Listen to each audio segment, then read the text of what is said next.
All right, here we go. I think this is day 11, perhaps. So day 11, vlog. I don't, it's unusual. I don't know if I have much to say at the moment, and that feels kind of weird because I'm used to having stuff to say, having stuff to talk about. And right now I'm just kind of blank. So I had a good day, day was good. Got a lot of work done with Grit to Great. We're doing some really exciting things. We're conducting research and development, doing interviews with some of our top fans and people that we've worked with and that we've coached. And it's pretty cool to get their feedback, to hear about what their experience is like with Grit to Great. And we've realized that it's super important to get actual data.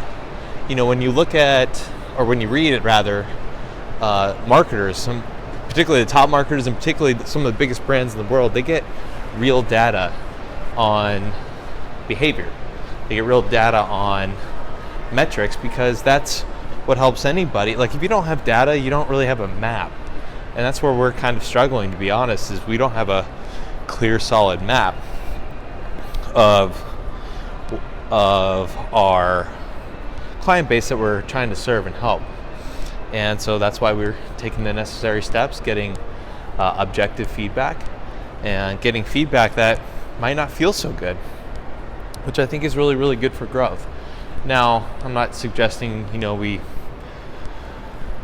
seek to get beaten up, but it is good to get objective feedback from people, and to see if that resonates, to see where you can improve, to see where you can keep growing. Because the reality is that if Grit to Great is going to be a big movement, we need big data. We need to understand.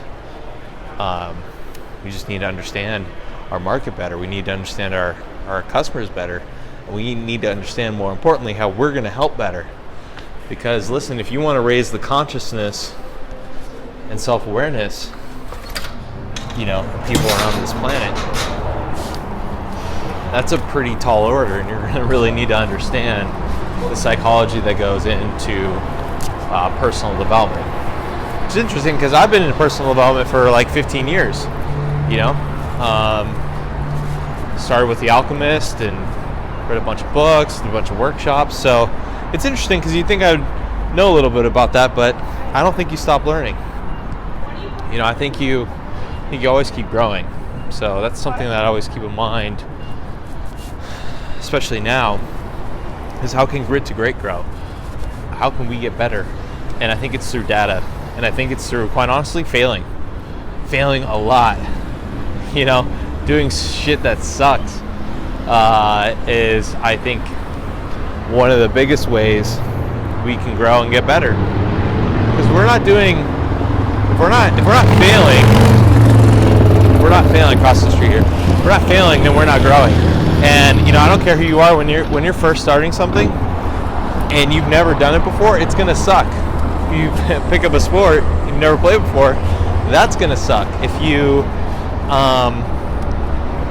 use my podcast. I've learned a lot with podcasting, and it still gets better. And I'm not saying I'm done learning, but definitely the first few kind of test pilot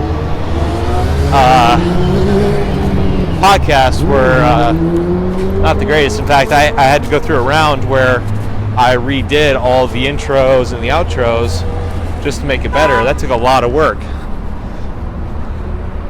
So in the beginning, never really goes well. And I think there should almost be an expectation that you're gonna grow. I wouldn't say, expect to fail, but I would say expect to grow. I think that's something to keep in mind. So, the other thing too, I was talking to my dad yesterday. I was giving him updates on Grit to Great, and I work full time while I make this thing happen. and I don't hold, I'm not like, oh, I shouldn't talk about that because it might hurt my reputation. No, it's part of being authentic is being honest, and I'm honest with where I'm at. And so I'm building a business, on the side, while I do my Grit's Great thing.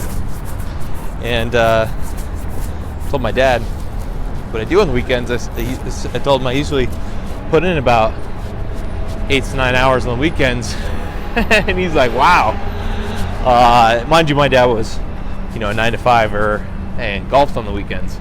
So, and he's retired now. So for him to hear that I work full time, I put in 1 to 2 hours every evening, and I work on the weekends, it's kind of shocking for him because he's out in Palm Desert playing golf every day. But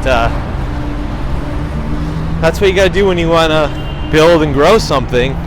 You got to work for it, man. Like, you got to really fucking work for it. It's not going to fucking fall in your lap, And I know you know that, but what are you committed to, Are you just kind of wanting to do it, or do you actually want to make a difference? And I think the thing that I could never ride a motorcycle. I'd die. I think the difference is that people that just kind of have an idea but don't have a real connected mission to it, they fail, and they fail because their heart's not into it, so they just don't do it. So I think that's the biggest difference that separates highly successful people from highly unsuccessful people is the mission they have for it. So that's about it. All right, guys, have a good night. I'll see you tomorrow.